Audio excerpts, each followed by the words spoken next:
The Rise of Africa, the continent, the diaspora, and BRICS explores the relationships that are affecting the global economy right now. This book explores the relationships of the African diaspora's influence on the African continent and why this is important in stabilizing relationships with an understanding of how BRICS impacts the future, good or bad. You can order your copy of The Rise of Africa today on Amazon.com.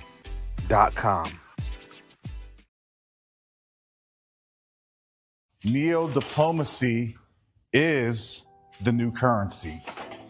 Neo-diplomacy is the new currency.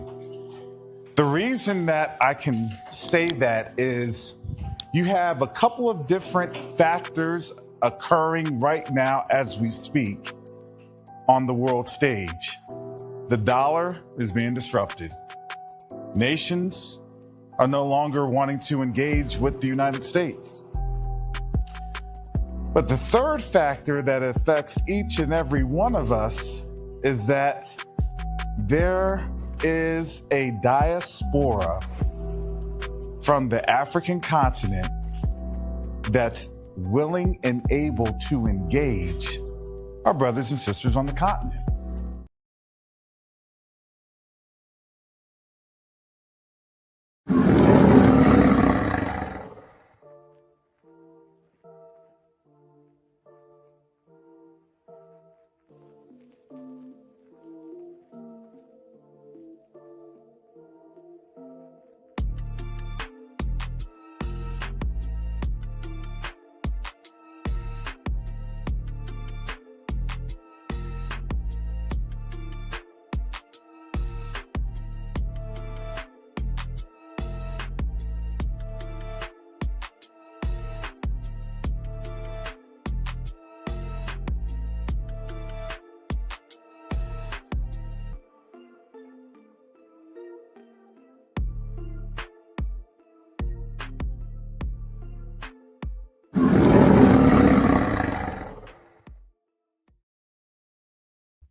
Well, shalom, salama, siyemi, shalom.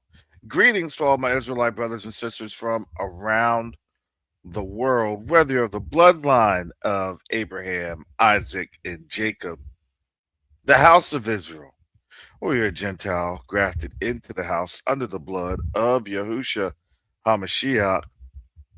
I welcome you this morning. This morning is January 15th. We're already 15 days into this, some would argue, very chaotic new year. It can be argued, it can be speculated, it can be proven, it can be demonstrated to a high veracity, a high degree that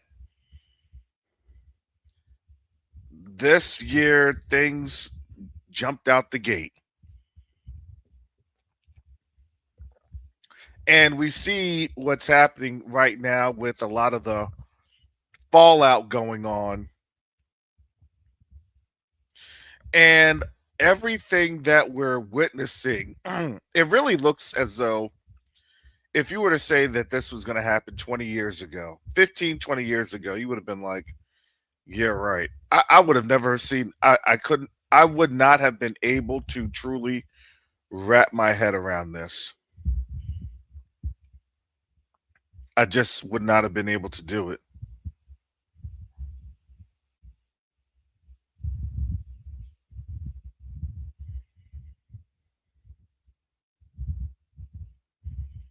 And so now we're seeing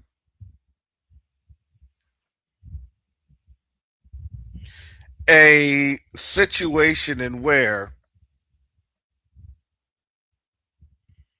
they know that the end is coming. Here's the reality of this. For years, we've been here online. Years. For years, that you've had channels like this one, like Sister Shonda, Taya and Yakoba, Pastor Rick Fletcher, Sister Gates of Holder. The list goes on and on and on for years. Now, Were we the brunt of jokes? Were we the butt of jokes? Absolutely, we were. But you want to know what? But that's okay. Because it wasn't for our sake. This was for his sake. This is for his sake of our struggle, our trials.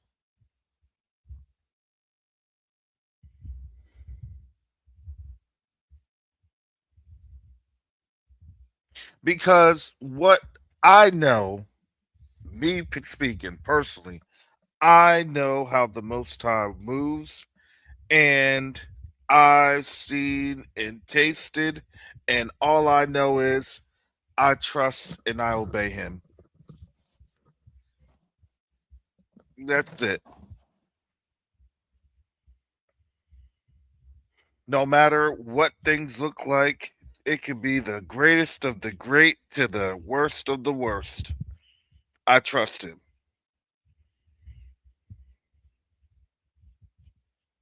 And I trusted him in a time where it was ludicrous.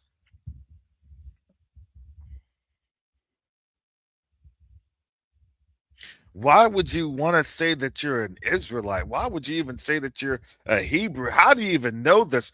I was trusting him way before we were getting all of these answers literally unearthed and presented to us. And now that they've had to unearth and present it to us, now they're in pure pandemonium. And if you don't believe me, look at what's happening in Minneapolis.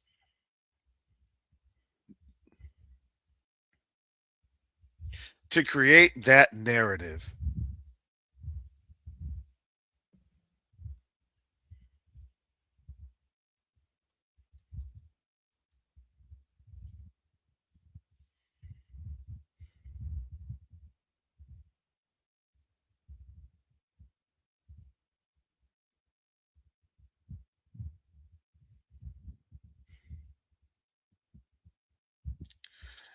You can see this going on right now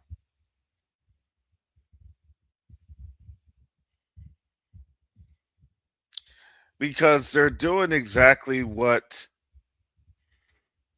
they are trying to engineer this thing to be.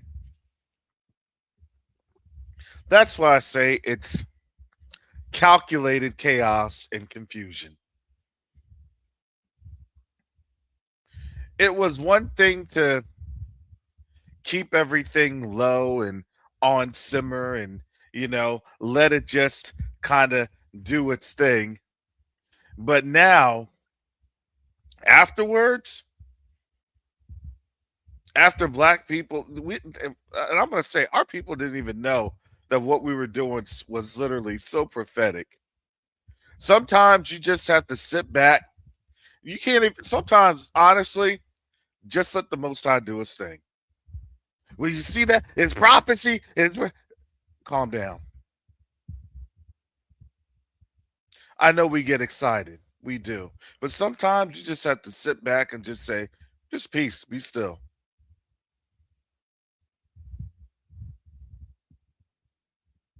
You don't need to take that moment. You don't need to steal that moment. Let the Most High do how he needs to do with us.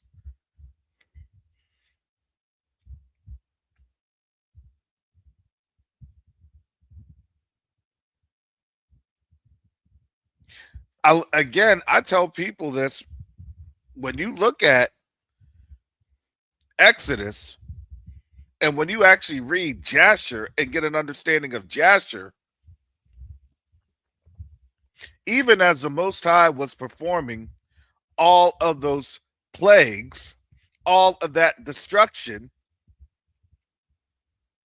the children of Israel were still, you know what? I got to go to work. I got to do this. I got to do that. Even as the economy was literally getting ruined.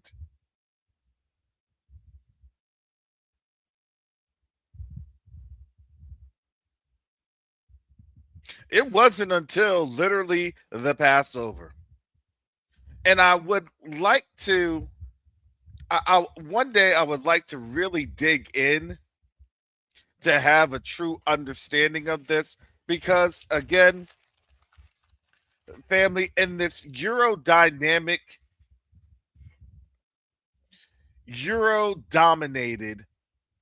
construct that we're in, and it's Euro dominated, it is.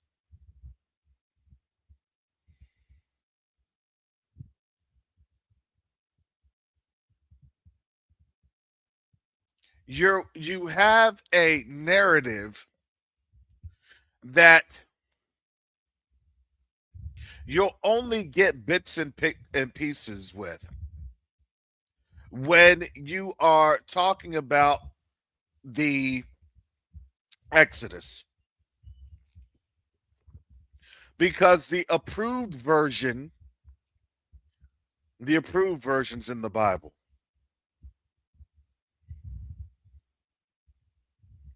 and that's not approved via the Most High. That's approved via man, is in the Bible. When you look at Jasher and Jubilees and other accounts, there's a lot. It's a lot different because the children of Israel knew that things were going on. It wasn't until after about the fourth or fifth plague that they literally started to say, "Oh, okay, I think something's going on." They really didn't have an understanding of how bad things were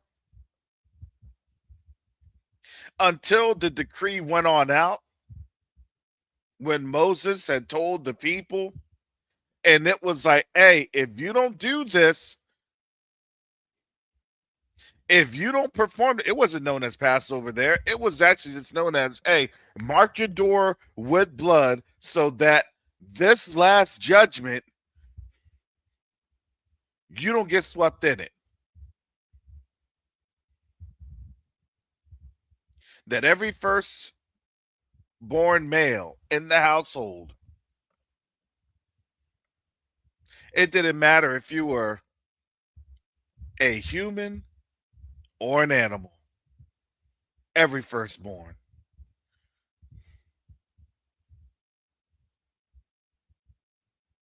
Even the cattle and the dogs, the cats, the pets, they died too.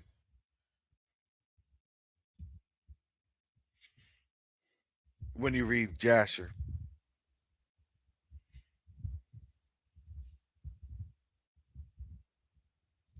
But there again, our people are stiff necked, and you see that playing out here.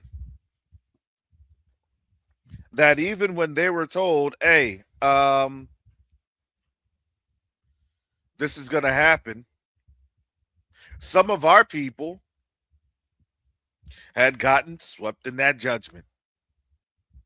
But they were given specific information about what to do right afterwards. They were prepared to leave. And it wasn't that they were prepared to leave. Let me tell you this. Again, a lot of folks were doing it in fear, and a lot of folks were like, well, you know what? I might as well because everybody else is doing it. If it happens, it happens. If not, it's another regular day.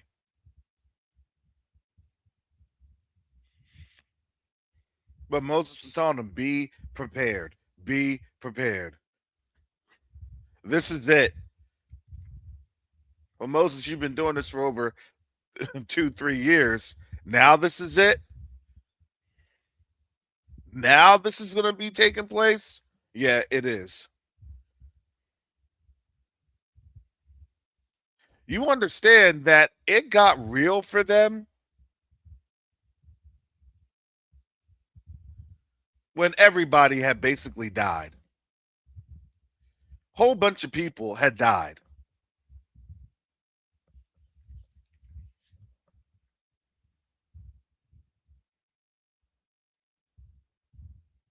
That's when it got real. when the population literally had been decimated. That's when it got real. And it got even real when they were throwing their money, their gold, and their silver. That was money out into the streets. I laugh because when you look at a lot of these things going on right here, right now, when you're seeing all of the precious metals, and now that you have the margin calls on these precious metals and things of that nature, well, what are they doing? They don't even have the metal, the actual substance, the actual mineral, so they're speculating, and they're doing speculative trade based off of funds that they don't have, and now they're being called on it. Hence, this is why they're already talking about different bank failures. Supposedly, you have something going on with one of the Swiss's banks.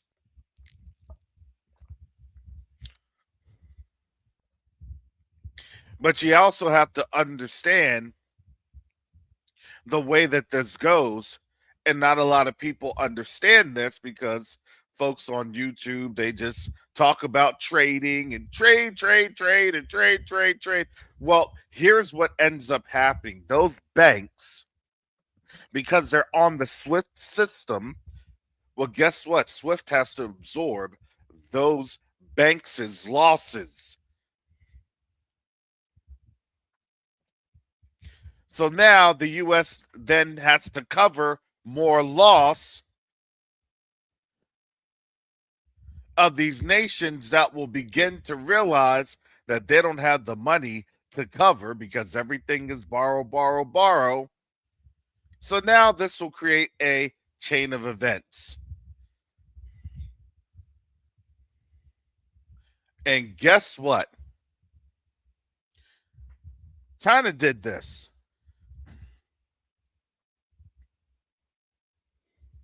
There's two ways to play the economic warfare game.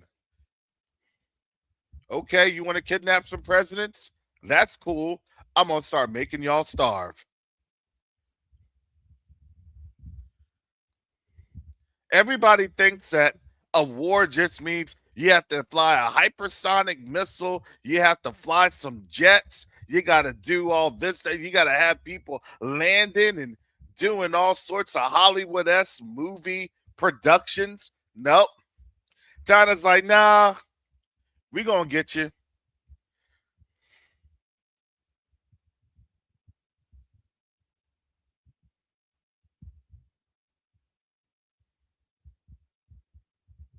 We're now just gonna take away the supply. And that's what they did. They did that last week.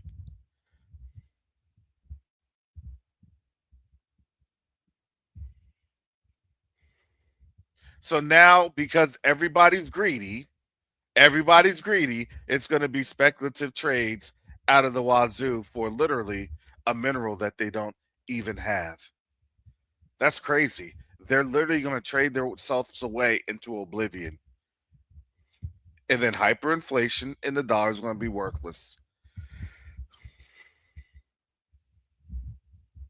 But hey, listen. Didn't we say all that? Actually, we didn't say all that. That's what the word said.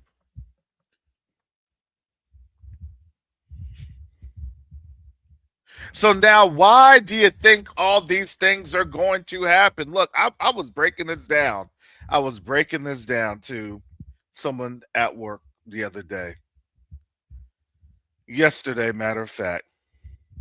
He was a younger brother. He was probably in his early 20s. He's there to do the hallway monitoring because a lot of our students, they're not very confident in their academic success, and they'll skip it to avoid dealing with shortcomings. And I have a lot of are students dealing with shortcomings. I have a lot of students that deal with homelessness. I have a lot of students that are dealing with disabilities because you want to know why? Because their diets are so poor that it's triggering these comorbidities, these illnesses that is literally affecting their brains to where they're not able to see and they're not able to hear.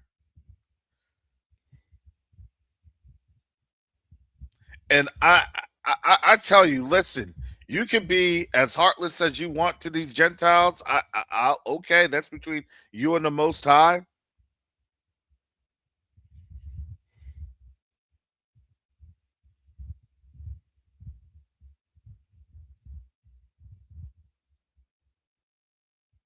And those kids are dealing with the plagues. They're dealing with the unrepentant heart of their forefathers.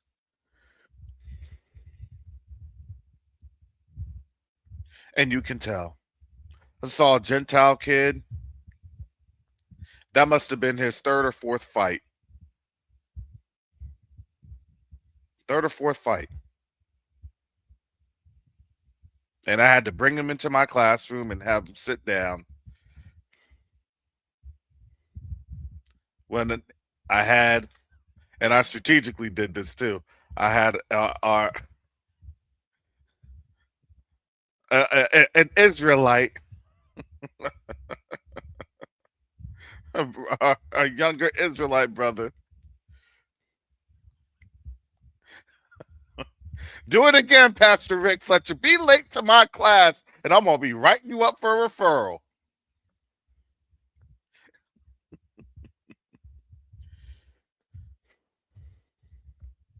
And he escorted the Gentile to the admin, the office.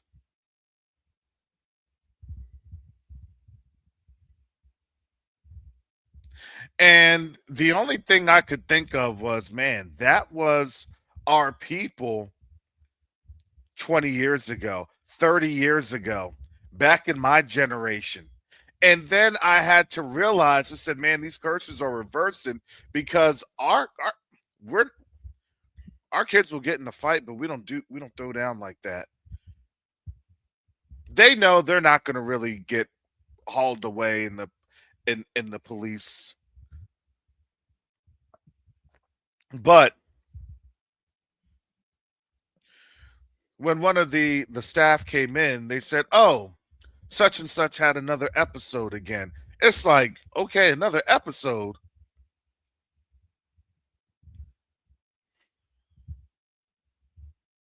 What do y'all do? Do y'all just carry around a ringside bell? Ding! They're coming out of the corner. 5'2", 130 pounds, soaking wet. They're squaring up, and it was another Gentile kid, and that Gentile kid was just getting rocked because they don't know how to. They literally don't know how to respond to conflict. They get stunned.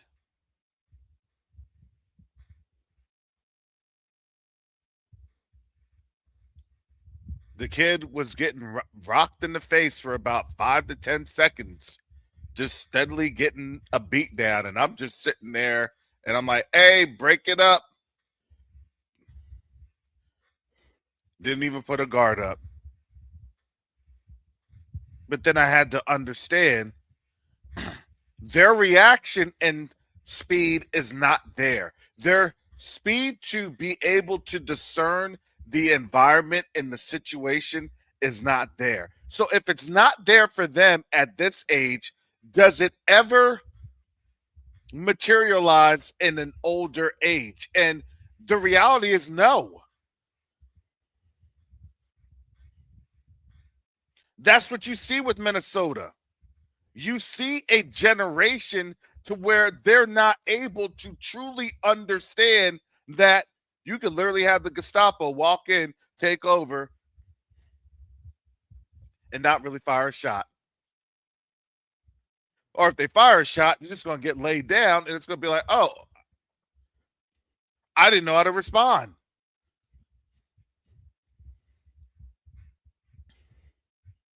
So when I say, hey, guess what? When this nation gets invaded, and it will,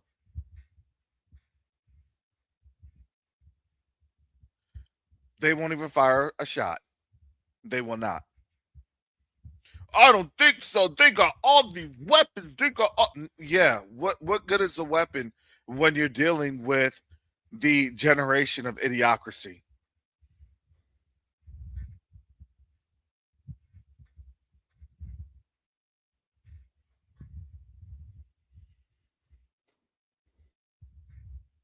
Because remember, we're not out here on the streets like that protesting.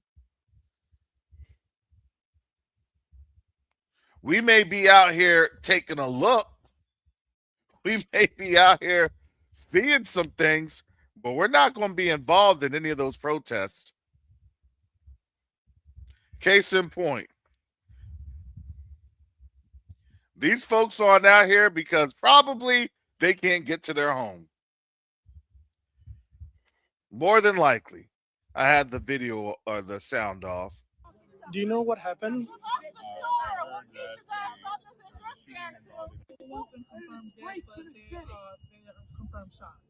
Okay, two people. There's 4 kids in the house. Four kids in the There's house. 4 kids in the house. One lady was shot. She's pregnant. No, she wasn't shot. She's trapped in there. She's scared. She's scared to come out though. But 2 people were shot, and there's 4 people. 4 kids. So I'm going to leave it right there. We're not out there protesting. We're going to take a look. Chances are they're on the street. I'm not going to lie. I do the same thing. Oh, y'all trying to get on out here and do some things and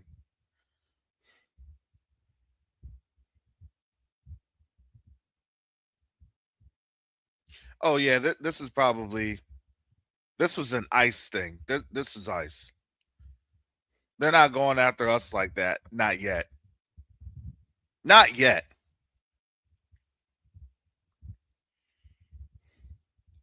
And you know the reality is I'm kind of stunned. I haven't heard anything from the Supreme Court regarding these tariffs.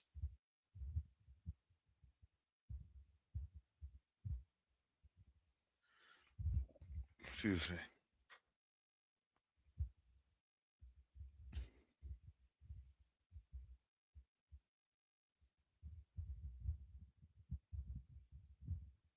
Just saying.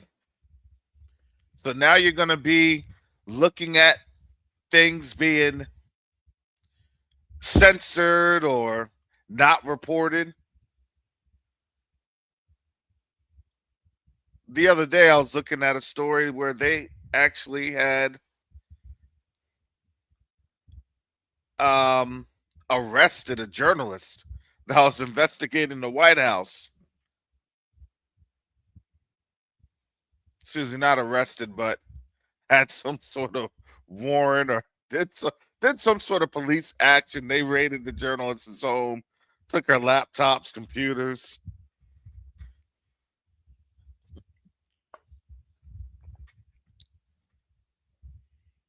Well, welcome to 1920s, 1930s Germany.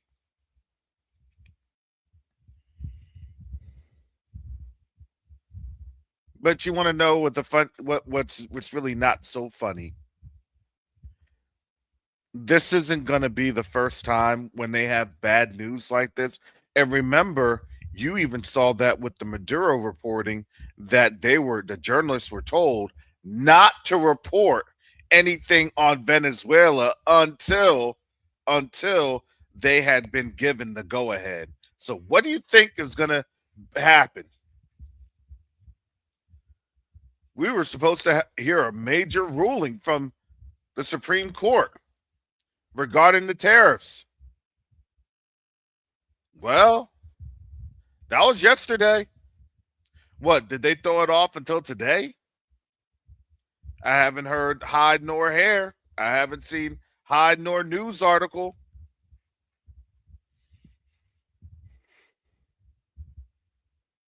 Because yesterday, what I did hear was that China was able to have a record breaking surplus in trade due to Trump's tariffs. Oh, wow, that's cold.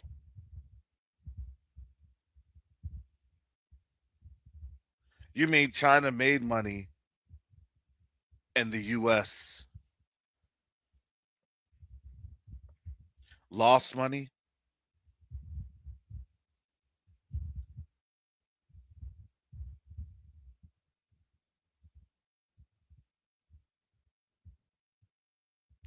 Yep, that's how that goes.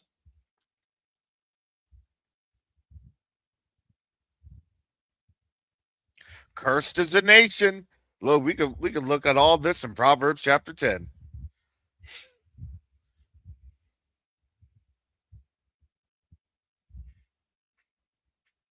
Yeah, they do ice. Lashana Marie says, I live in Minnesota and ice is in my area. I live 1.5 hours from the city. I haven't seen them. They work at night.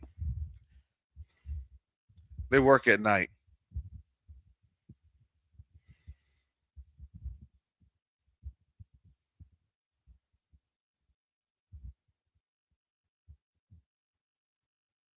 These curses are reversing on them.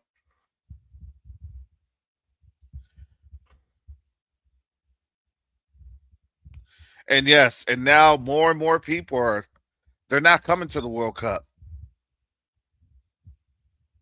Yeah, ice is here in Tampa also.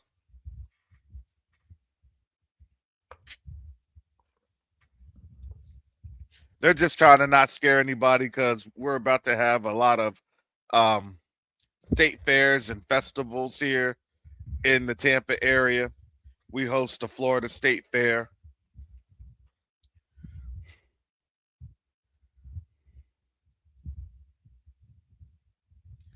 So that's coming through. Oh, and also, we're about to have a hard freeze for like a couple days here in Tampa.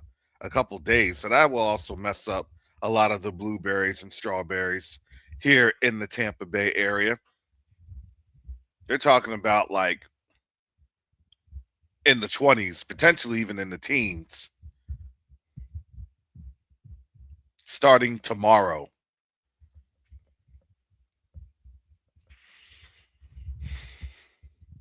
I'm really looking forward to it. Excuse me.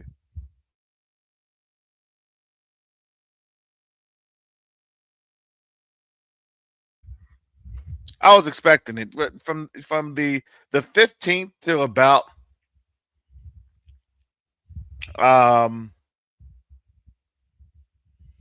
I'd say Valentine's Day or a little before Valentine's Day. This is technically considered a Florida. This is Florida winter. This is our Florida winter.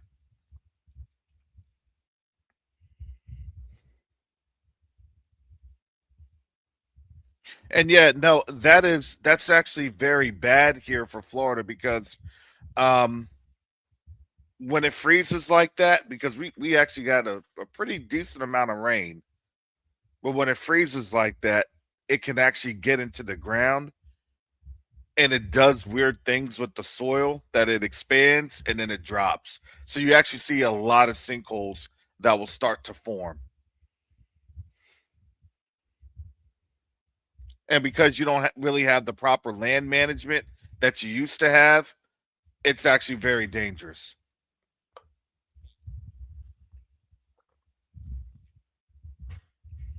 But going back into this, because this is the most interesting and pressing part, um, it's interesting because a few like yesterday, I would say a few hours ago, Iran had told basically the United States. It doesn't want, or excuse me, Saudi Arabia told the United States it didn't want to have regime change in Iran. That would actually destabilize Saudi Arabia. So the people don't realize that there is an actual small majority of Shiites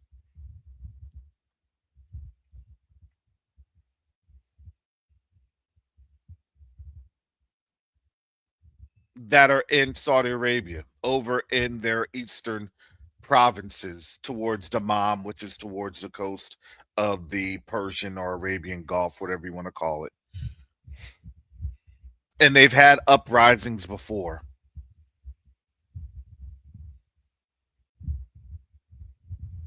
And purportedly, I'm still trying to figure on out the reporting, but it's been said, it's been claimed that the IRGC, it's their Iran Revolutionary Guard Corps, they actually have found the links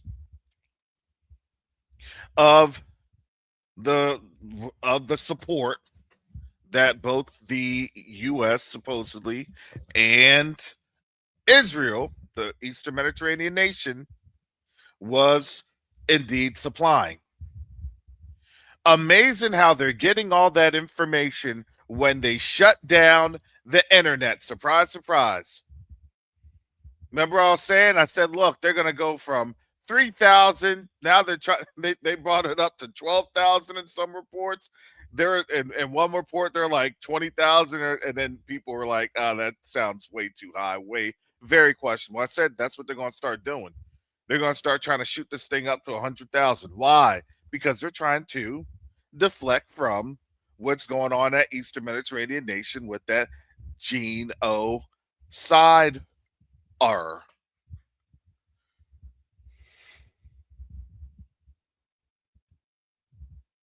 And lo and behold, that's what they're doing. They're evacuating troops from Al Udeid Air Force Base. Well, aren't they? Didn't they have great success the last time with their, anti air defense for all these ballistic missiles, for all these hypersonics? No, they didn't. They got rocked.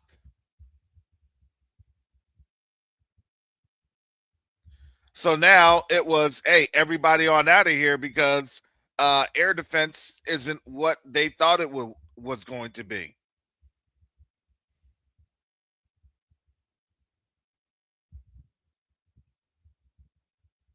And I knew of the places that they hit.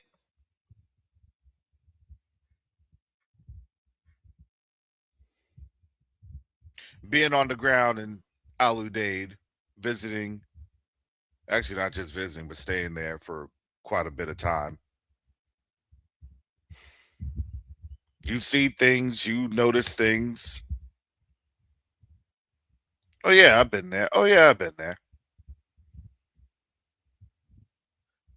And the crazy thing in my mind, Al Udeid isn't really the target. They're just going to say it's the target. In my mind,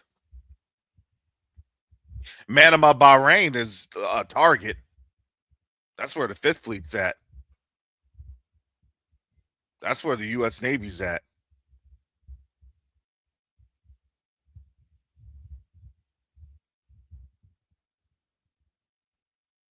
So you mess up that area, that port.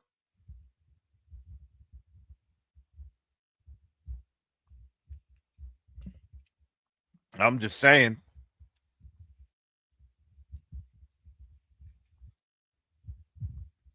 Why do I say all this? Going back to the conversation I had yesterday.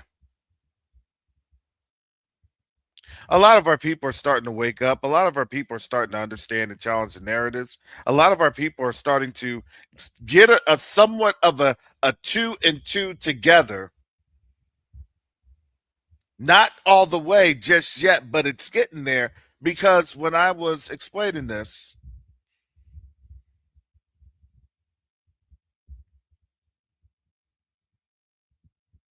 I explained it just like this.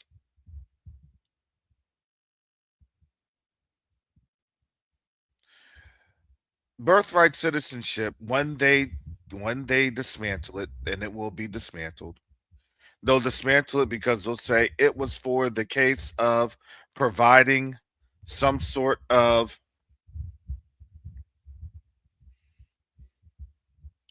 some sort of legal residency. This is how they're going to treat it.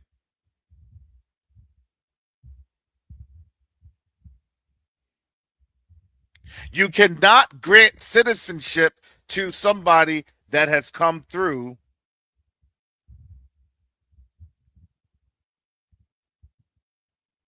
human trafficking.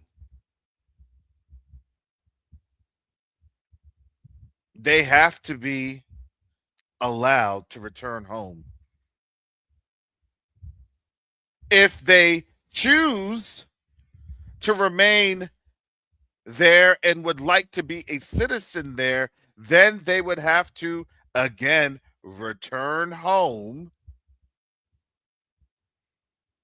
to clear the embassy so then they can properly have paperwork from that country of origin or area of origin, so then they can say, all right, this is my life, I've been here, so then they can be legally granted citizenship based off of the extenuating circumstances,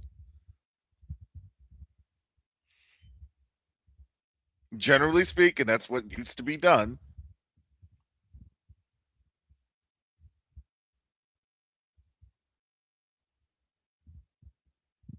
The only way you can come into a country in those types of interesting ways outside of law jurisdiction is based off of seeking asylum. But even when you go to the port of entry, you have to go to a customs agent, a border patrol agent, and you have to declare yourself as seeking asylum. Everything else is illegal. Everything else being illegal, you have to be returned. It's like stolen goods. Hey, I know you may want to be here in the land of the free, the home of the brave, so they say. But technically speaking, as a citizen of this country, to have you even here, that's technically stolen goods. I can't handle stolen goods. You got to go back. Then talk to your people back in your country and then work that on out. Because once you get that warning and then you don't properly exit and come back via the official channels, well, then that's when you're committing. That's when you're breaking the law, and you're willfully breaking the law. People get chances. They get a lot of chances. They had a ton of chances.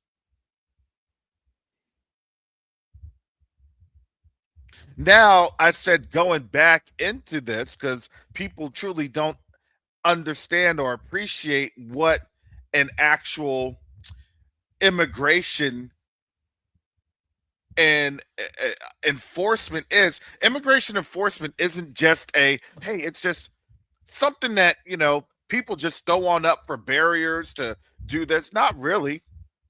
Not really. That's how countries survive. Countries survive based off of immigration. That's how countries survive based off of travel. Because why? Because your travel then allows for people to see your country and then be able to look at goods and services so then you can actually establish free trade.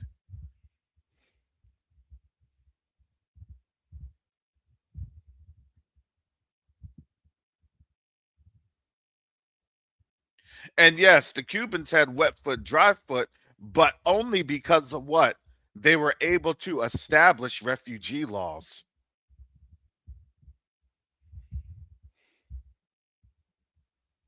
See, as I've been explaining this to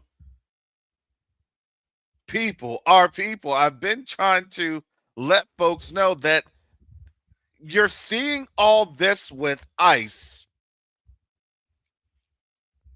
because even though they're targeting a group of people right now, what they're doing is they're psychologically conditioning you to these next phase of operations.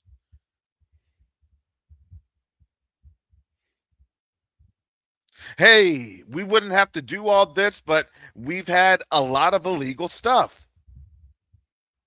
And the countries that actually enforce their borders, well, guess what? That's actually international law. You just can't have open borders. That's human trafficking, which America actually leads the way internationally. It's this place. You think that it hasn't stopped? They've been human trafficking since 1619.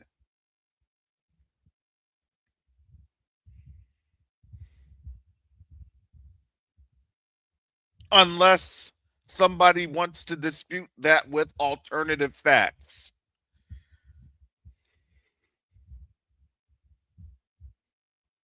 So the question will go up. That was always the loophole. Does America cede to international law? Remember, Trump got out of 66 international agreements. Surprise, surprise. I wonder why. He could try to say, I got out of those international agreements because I could see what was getting ready to happen to all my African Americans. And I was trying to save my African Americans. But the Supreme Court ruled against birthright citizenship. And now the question of our African Americans is going to be in peril.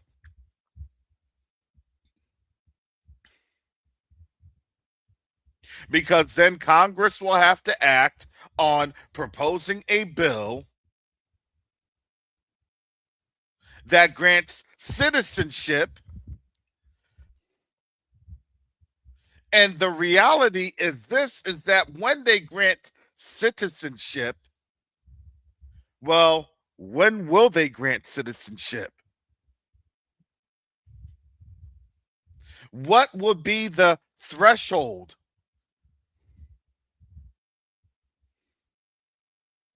That's the slippery slope. Hey, we should have been citizens until the sixth when we first got off here. Oh, okay. When we first survived. Oh, okay. Because why? Now that's the biggest claim.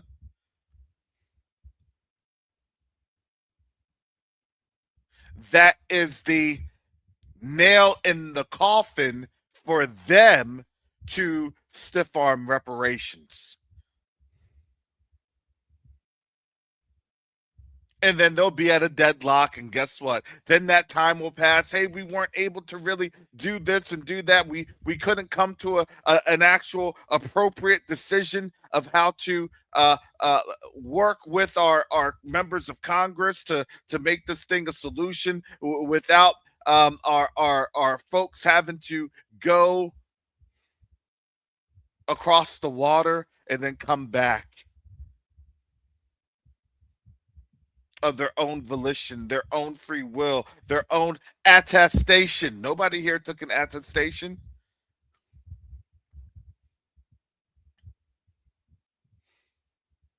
Nobody here has taken an attestation.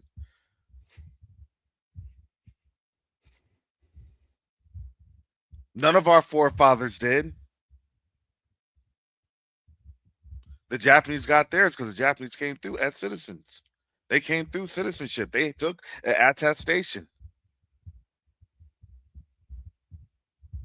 You have to attest to being here in this land, in Babylon.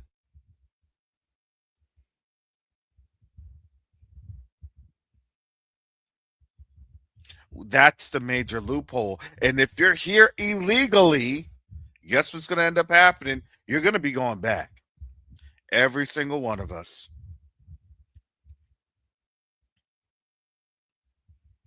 And then that's going to open up the floodgates, because then it will be, hey, come on back here. We can do this. We can do that. It'll be one of those new markets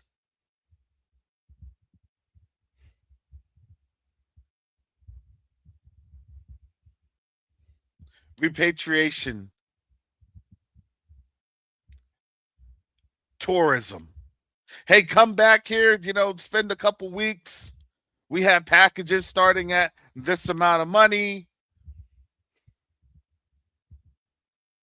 We'll show you and tour all the places on the continent while you're waiting for your flight to be scheduled to go back home and live your life. If only it was going to be that easy.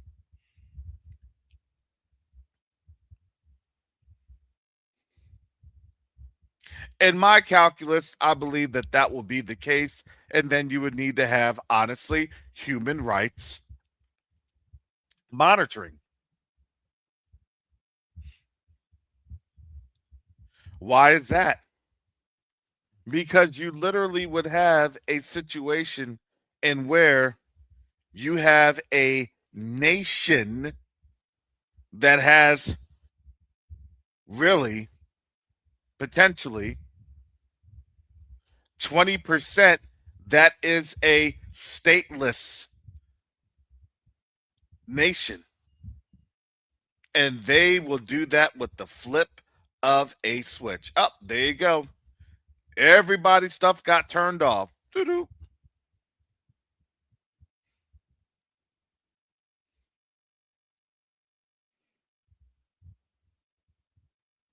I don't care if you're biracial. I don't care if you're 2 or 3 generations away. Oh no, you're going to be flipped off. Just like what Trump is saying in that in that thumbnail. You'll have your switch flipped.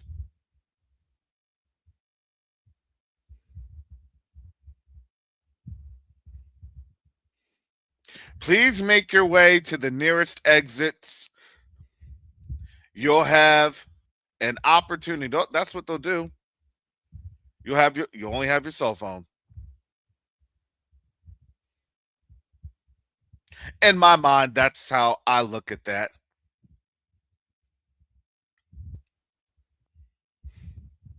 But my rent, but my mortgage. The only way that we can guarantee that, they'll do some sort of memorandum. The only way that we can guarantee this and that, you have 90 days. So the sooner that you get everything done, the better. And, they'll say, generally speaking, we've estimated that it will take 4 to 6 weeks.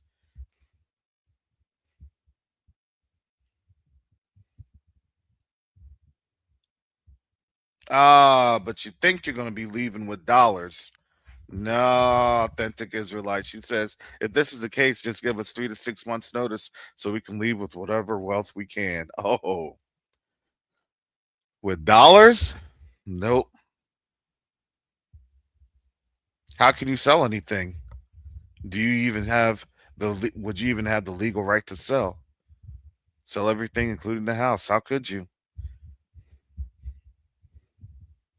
Talk about a dramatic wealth transfer. Oh, you want to know all the wealth accumulation that we've had here in the United States? Hundreds of trillions of dollars.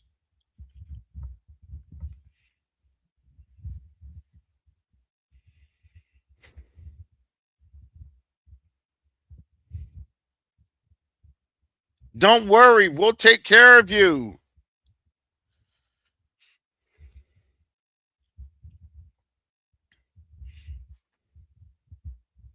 Yep. See, West says, that's just a lot of dark sentences and witchcraft. We came through the holes of cargo ships, and we absolutely did. Peace through policy. But peace through destruction because of policy. And people always try to say, oh, this is far-fetched. No, it's not. Why do you think that literally the African Union is gearing up for this? Why do you think that the UN has been gearing up for this? Because why?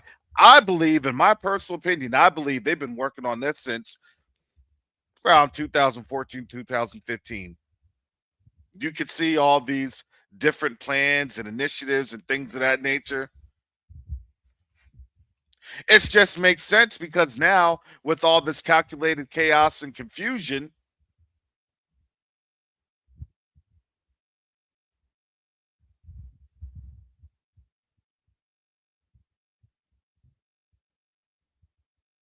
when people say, "Oh, how are the UN going to be in the United States?" It's that simple.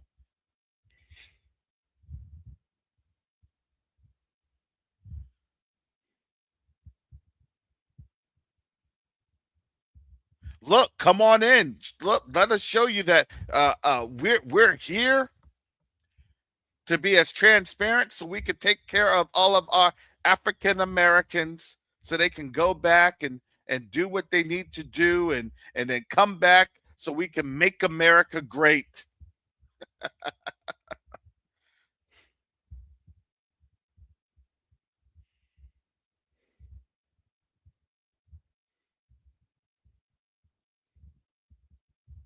And that setup is perfect too because they're trying to do that sometime in April. Remember, even though the government will more than likely get shut down in the next 2 weeks, quote unquote, shut down, Supreme Court will still be up and running.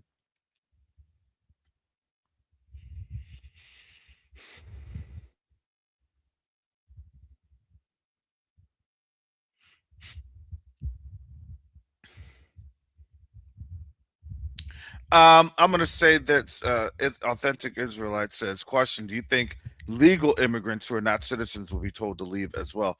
And the question is that if you came here legally, you are attesting.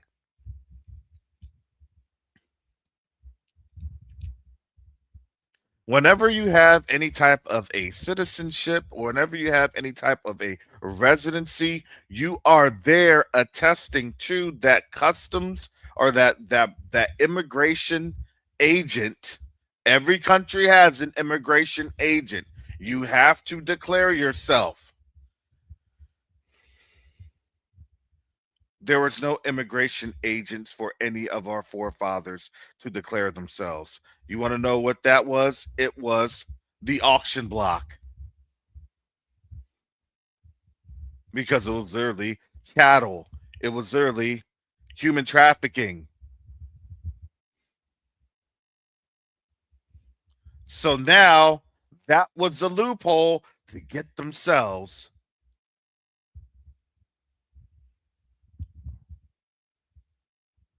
out of a very, very sticky situation. I'm just saying that's just something to think about. That's food for thought. As you see all these protests going on, as you see the economy bubbling up because things are really shutting down.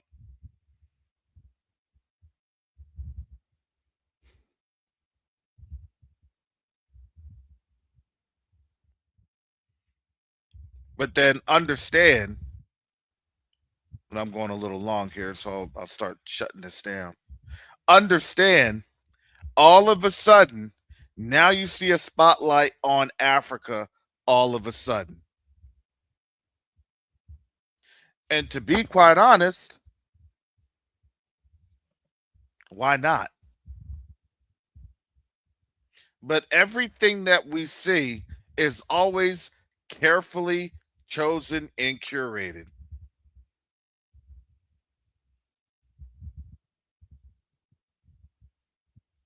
And here's the reality of this.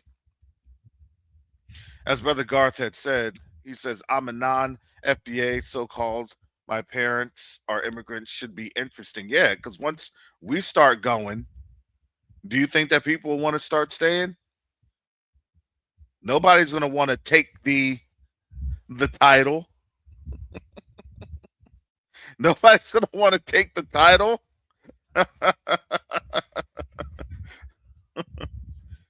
Oh, y'all going to try to do to us what you did to them black folks? Heck no.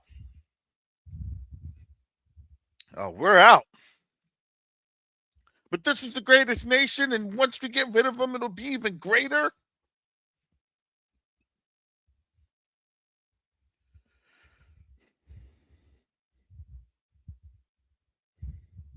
Because again, in less than 90 days, that's going to be on the agenda. That's what they're planning to do sometime in April. They had even said it on their Supreme Court schedule. And it could be even sooner.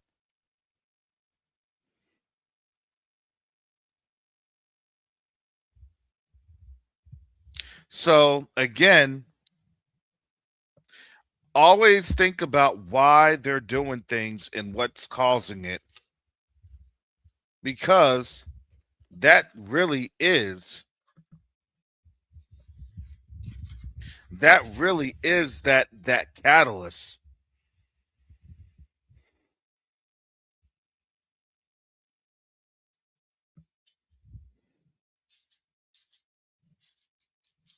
So this could be very speculative. People could say, no, that's not going to happen. Hey, listen, all I know is, as I've been speculative on a lot of things, things have really, they've shaped up to be exactly how we've called it. So with that said, family, I got to get up on out of here. Thank you all for joining. Thank you all, family, for liking, sharing, subscribing to the channel. Again, if you like what I do, if you feel blessed to support, hallelujah.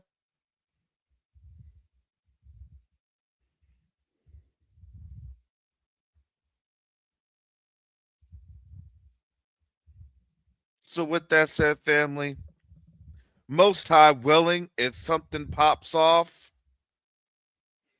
I will be jumping on. You know how we do, especially on a Martin Luther King weekend, Jr. You know how that is.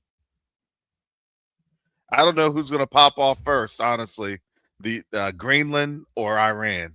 That never would I thought that I would even be uttering any of those words. All right. Well, with that said, family, on Sunday, I will be doing the Q2A Zoom. That's our first Zoom of the year. So I can update the community of what we're doing, how we're planning, and what we are supporting within the African diaspora with our community here in the U.S. and our community abroad, to include the continent. That is at 11 a.m. Eastern Standard Time, 11 a.m. Eastern Standard Time. Please visit q2a.org so you can sign up for that Zoom meeting. That will be this Sunday. So with that said, family, most high willing, I'll see you there. And most high willing, I'll jump on in for a few minutes tomorrow on Q2A Discussions Live, because as everything has been going on around the world, a lot of things have actually been taking place on the continent. So it is truly awesome to see how these things are really, really coming together and moving. All right, family. So with that said, be blessed, be encouraged, because here's the thing: the Most High is on our side, and He is literally fighting our battle. So all we have to do is literally just walk everything on out and see Him move and give Him praise. That's it. Really easy things that we tend to forget. So what and that's a hit on me too. So with that said, family, be blessed. And with that, shalom, salama, siyemi, shalom, peace and blessings, Yasharel.